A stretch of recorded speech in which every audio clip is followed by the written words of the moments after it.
और मोक्ष ढूंढना है तो शंकर की शरणों में, शंकर के चरणों में जाकर, शंकर भगवान के चरणारविंद में पहुंचकर मोक्ष की प्राप्ति आप कर सकते हैं,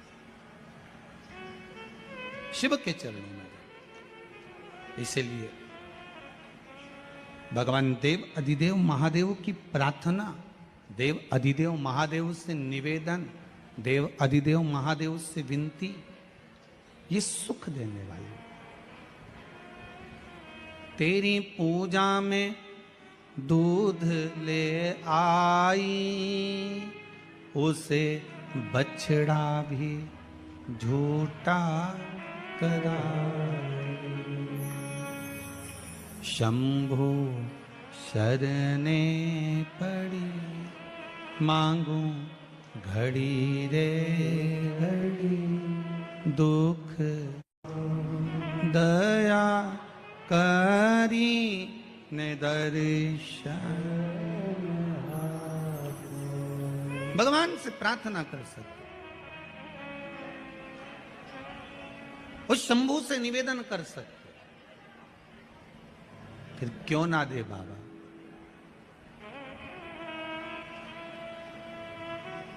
क्यों ना कृपा करे मेरा शंभू, क्यों ना दया करे मेरा उघड़दानी। शिव कृपा, जितने पढ़े हैं यहां रखे हैं, जो नहीं पढ़े हैं यहां रखे हैं, दोनों पत्र यहीं मिलेंगे, बाद में उठाकर आप पढ़ लेना, ठीक है। देवाधिदेव महादेव, आप जितना भाव रखकर, विश्वास रखकर, श्रद्धा रखकर भगवान की भक्ति करोगे, ये विश्वास मानिए कि आपको डोलना नहीं पड़ेगा, कहीं जाकर बोलना नहीं पड़ेगा। आप उसके चरणों में जाकर बस निवेदन करो, एक बार उसके पास जाकर उससे बोलो। तेरी सेवा में फूल ले आई, उसे भंवरा भी झूठा कराई। शंभु शरणे पड़ी, मांगू घड़ी रे घड़ी, दुख काटो दया करी ने दर्शन आपो। हे बाबा, हम आपसे बार बार बस यही प्रार्थना करते हैं कि जीवन में दुख है, तकलीफ है, कष्ट है, उसको काट दिया जाए। और वो कटेगा कैसे? तो भगवान की केवल भक्ति से। कैसे कटेगा? भगवान की भक्ति से।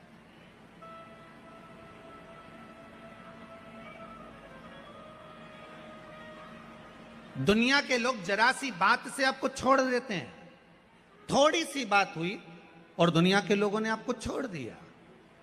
जब जरा सी बात से दुनिया के लोग आपको छोड़ देते हैं तो यह विश्वास मानकर चलना, जरा सी प्रार्थना से शंभू आपको पकड़ सकते हैं। मात्र थोड़ी सी प्रार्थना, बहुत है उतनी प्रार्थना।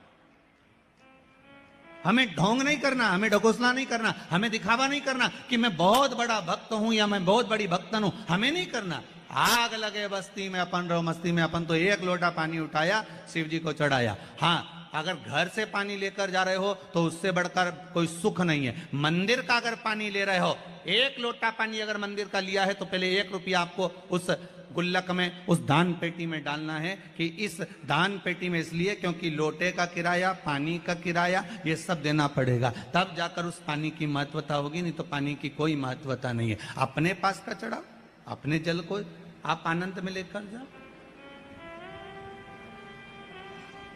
भक्ति शिव कथा है।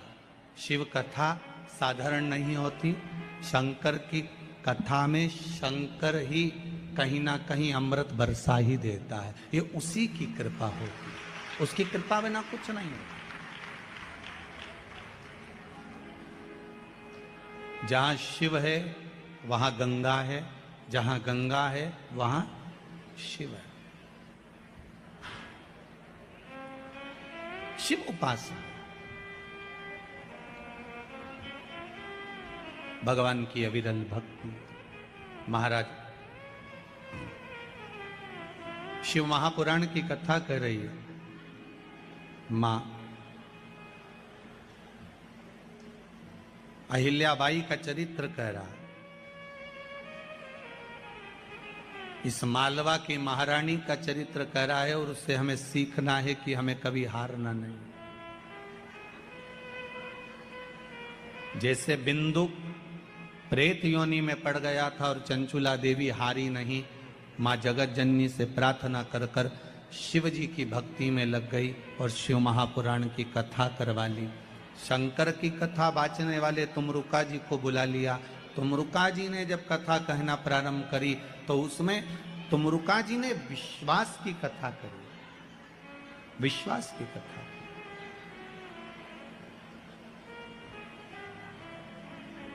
भरोसे की कथा, विश्वास।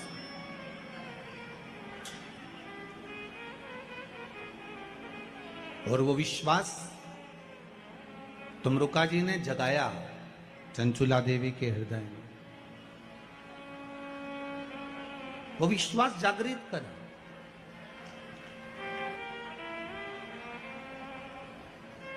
एक बात बहुत अच्छे से ध्यान करना, अभी जब कथा चालू नहीं हुई थी 2 दिन पहले तक इंदौर का माहौल बहुत गर्म था। सूरज की किरणें बड़ी तपा रही थी, गर्मी भी भरपूर थी।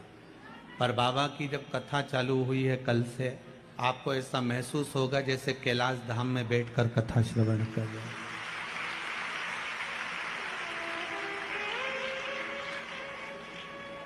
क्योंकि बाबा की कथा है कैलाश पर ही हो रही है और कैलाशी, और यहाँ तो यहाँ वर्णन किया गया है संरक्षक के रूप में भी कैलाश विजयवर्गीय है, इसलिए कैलाश तो बनना ही था। तो बाबा की कृपा, अभी तो कुछ हुआ नहीं, अब थोड़ी देर बाद हो सकता है बाबा कृपा कर दे 2-4 बूंद गंगा जी की भी टपका दे, तो कोई भरोसा नहीं हो। आ गई क्या बस तो फिर तो वो तो बाबा के हाथ में है, बाबा करने वाला और बाबा कराने वाला, उसके सिवा कुछ नहीं। ओगड़दानी, त्रिकालदर्शी, कैलाशी, अविनाशी शिव चरित्र कह रहा है। चंचुला देवी ने तुमरुका जी से जो कथा सुनी है वो एक विश्वास की कथा। शिव कथा किसी दूसरी चीज को प्रकट करे ना करे, पर शिव कथा भगवान के चरणों में विश्वास प्रकट करती है। शिव कथा भगवान के चरणों में विश्वास प्रकट करती है। शिव कथा का एक नियम है, आप अपने जीवन में उतार कर रखिएगा कि यदि एक लाल चंदन होता है, एक पीला चंदन होता है, 2 तरह का चंदन होता है। जैसे अगर हफ्ते में एक बार, कितने समय में, जम के बोलो जरा, हफ्ते में एक बार प्रयास करा करो कि लाल चंदन का पानी हम शिव जी को समर्पित, पानी अगर शंकर जी को समर्पित कर रहे हो तो शिव मंदिर में चढ़ाने के बाद में थोड़ा सा पानी बचा हुआ किसी बेलपत्री के वृक्ष के नीचे समर्पित करो। किसी भी बेलपत्र के वृक्ष के नीचे लाल चंदन का पानी थोड़ा समर्पित करें। जैसे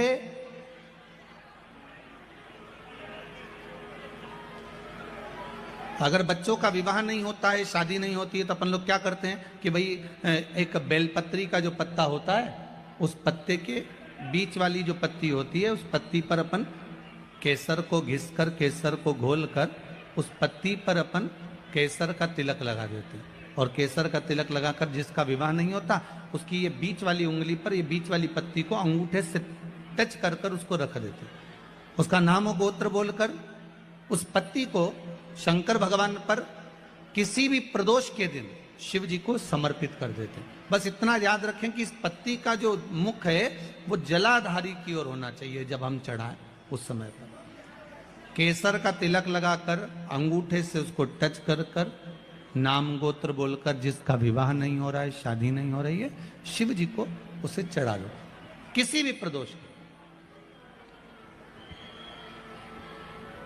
और किसी भी शिव मंदिर में आप उसको समर्पित कर सकते। किसी भी प्रदोष को किसी भी शिव मंदिर में आप समर्पित कर दीजिए, बाबा से निवेदन करिएगा, बाबा स्वीकार करेगा और विश्वास है कि 3 महीने में बाबा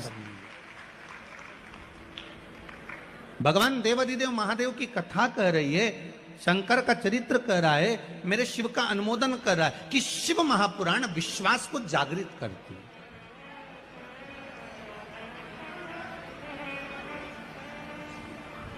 शिव महापुराण विश्वास को जागृत करने का कार्य करते हैं।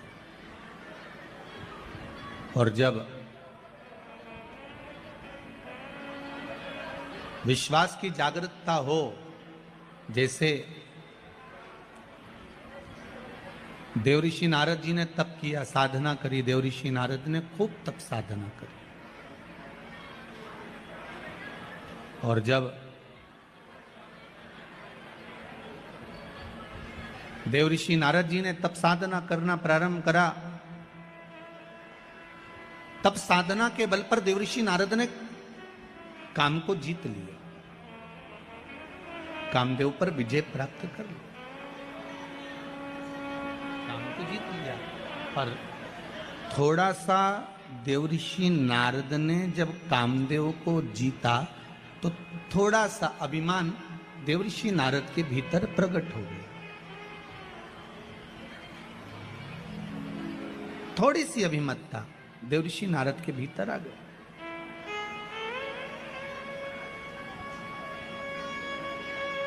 अब कोई बच्चा जब अच्छे नंबर से पास होता है ना, तो सबसे पहले उसी के घर जाता है जिसकी सप्लीमेंट्री आती है, या उसके घर जाएगा जो फेल हो गया। देवऋषि नारद सबसे पहले अगर कामदेव पर विजय प्राप्त करे तो भगवान शंकर के पास गए। में शंकर भगवान के नेत्र खुल गए थे, कामदेव जलकर भस्म हो गया था, पर शंकर भगवान की समाधि टूट गई। भगवान ओघड़दानी की समाधि टूटी है, भगवान शिव की समाधि टूट गई। अब देवऋषि नारद ने जाते से सबसे पहले शंकर भगवान के पास में जाकर भगवान से कहा, भोलेनाथ जी ने कहा, ओ नारद जी कैसे आना हुआ? नारद जी बोले, आपको मालूम नहीं, मैंने कामदेव पर विजय प्राप्त कर ली। आप जानते नहीं?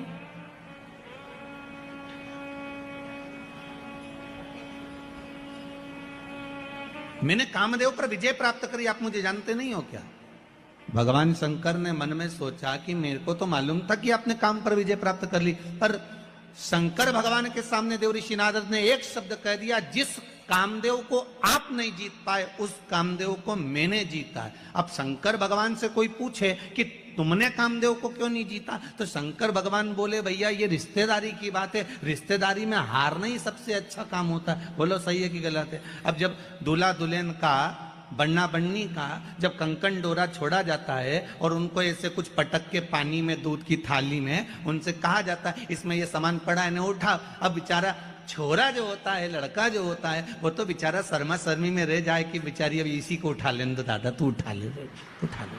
अब वो तो रह जाए, अब ये नहीं उठाए, तो इसमें ये कैसे कह सकते हो कि छोरा ये जो है बेचारा सीधा साधा पड़ गया? छोरा सीधा साधा नहीं है, वो तो परिवार को लेकर चलना है, कुटुंब को लेकर चलना है, समाज को लेकर चलना है, इसलिए थोड़ा नम्र बनना जरूरी है। इसलिए उसको मालूम है कि अब मेरे को नम्रता रखना। शंकर भगवान से कोई पूछे कि तुमने कामदेव को क्यों नहीं जीता, भगवान विष्णु तक ने पूछ लिया था भगवान शंकर से, जब तुमने सबको जीत लिया तो कामदेव को क्यों नहीं जीता? तो शंकर भगवान ने कहा, भगवान नारायण आप तो जानते हो मैं सती का पति हूं, ये रति का पति है। सती और रति एक ही पिता की दो पुत्रियां हैं, सग्गी बहन है, ये मेरा साड़ू भाई है। अगर ये मेरे यहाँ आया था, मैं उठकर नहीं खड़ा होता तो घर जाता, तो हमारी धर्मपत्नी क्या कहती कि तुम मेरे बहन का पति आया और उसका सम्मान नहीं करा। तो रिश्तेदारों के आगे कभी अहंकार की बात नहीं करना, संबंधों की बात नहीं करना, रिश्तेदारों के आगे तो ये से बनकर चलना कि साधारण। जैसे कहते ना, 4 लोगों को समझाना सबसे कठिन काम, पहला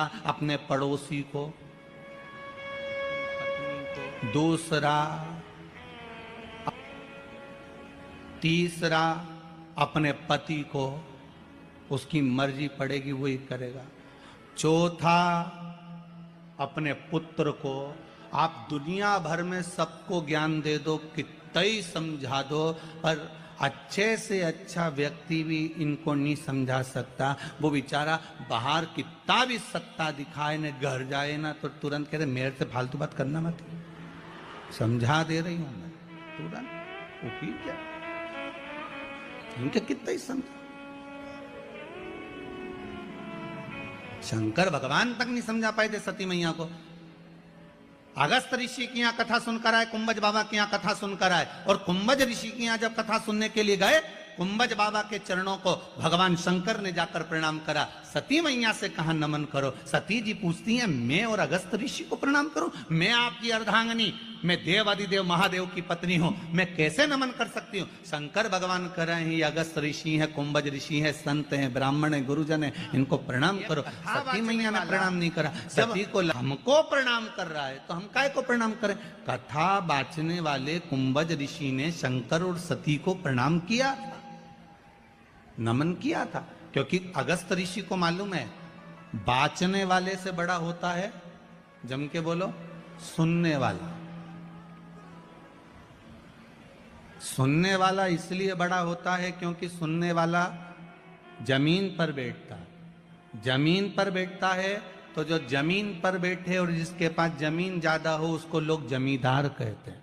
तो तुम सब तो हो जमींदार। कथा बांचने वाला चार पाई की चौकी पर बैठता है इसलिए बेचारा चौकीदार।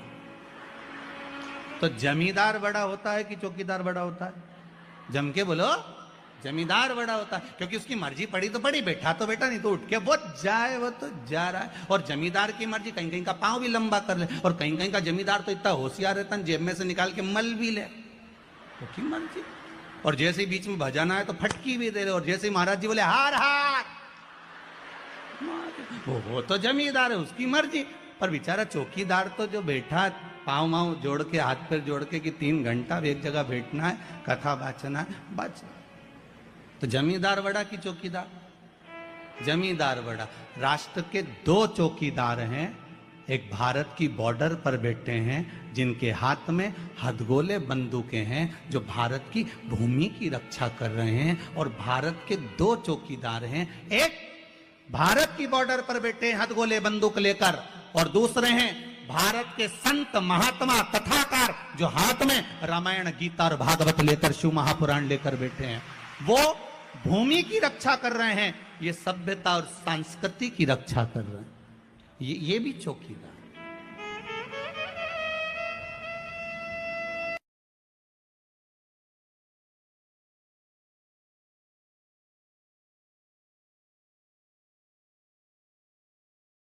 धतूरा शंकर भगवान को चढ़ाने पर व्यक्ति की मनवांछित फल पूर्णता होती है। धतूरा चढ़ा देने के बाद कुछ चावल के दाने, अक्षत के दाने उस धतूरे पर छोड़ देने से घर में आ रही हुई बांधा, रोग, कोई समस्या, कोई तकलीफ, मात्र धतूरा आपने शंकर भगवान को चढ़ाया और उस पर थोड़े से आखे दाने चावल के, टूटे हुए नहीं सेके दाने उस धतूरे पर चढ़ा दिए हैं शिवलिंग के ऊपर, हमारे घर में आने वाली बाधाएं, रोग, तकलीफ, दुख घर से कोसों दूर हो जाता है।